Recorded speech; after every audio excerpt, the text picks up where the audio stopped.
Friends இன்றைக்கி என்ன பண்ண போகணும்னு பார்த்தீங்கன்னா எறா தொக்கு. ஸோ இந்த மாதிரி எறாவெல்லாம் கழுவி க்ளீன் பண்ணி இந்த மாதிரி தண்ணியில் போட்டு மஞ்சத்தூள் போட்டு வச்சுருக்கேன். ஸோ இப்போ என்னென்ன ப்ரொசீஜர்னு பார்க்கலாம், என்னென்ன மெத்தட்னு. ஸோ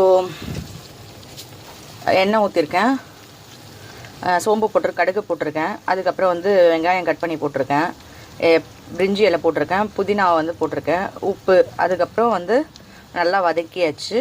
நெக்ஸ்ட் வந்து இப்போ தக்காளி அரைச்சி ஊற்றிக்கணும். அடுத்து இஞ்சி பூண்டு பேஸ்ட் போட போகிறோம்.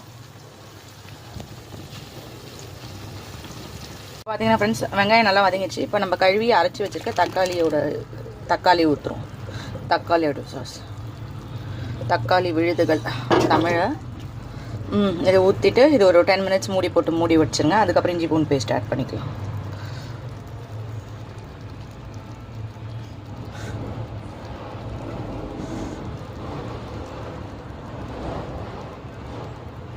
நம்ம எறா தொக்கு பண்ண போகிறோம், அதுக்கு தான் இது. இஞ்சி பூண்டு வந்து இடித்து வச்சுருக்கேன். இந்த மாதிரி இதில் போட்டு நல்லா மிக்ஸ் பண்ணி ஒரு 5 மினிட்ஸ் விட்டுருங்க. அதுக்கப்புறம் தான் நம்ம மசாலா ஆட் பண்ண போகிறோம்.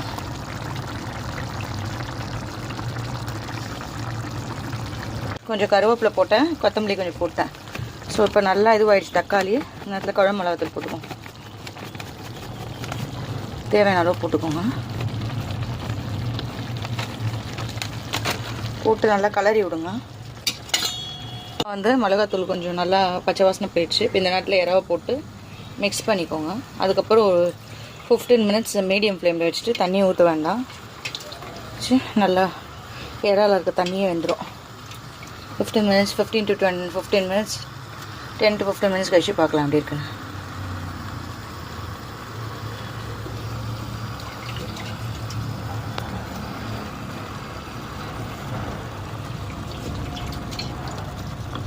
சரிங்களா, 10 to 15 மினிட்ஸ் வந்து மீடியம் ஃப்ளேமில் வச்சு இதை நல்லா வதங்க விடுங்க.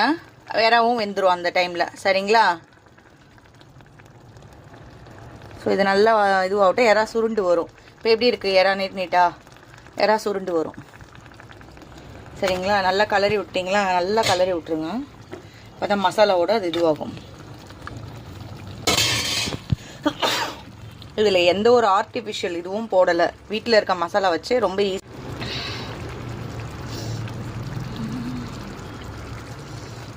நல்லா கொதிக்கட்டும் ஒரு 10 to 15 நிமிஷம். அதோட டைமிங் பார்த்துக்கோங்க. மீடியம் ஃப்ளேமில் வச்சுக்கோங்க. ரொம்ப தீ அதிகமாக வச்சிட்டிங்கன்னா வந்து தீஞ்சு போயிடும். ஒரு ரப்பர் மாதிரி ஆகிடும் எறாவும் கூட. ஸோ வதங்கிடுச்சு. ஸோ இந்த நேரத்தில் வந்து கொத்தமல்லி இருந்தால் கொத்தமல்லி போட்டு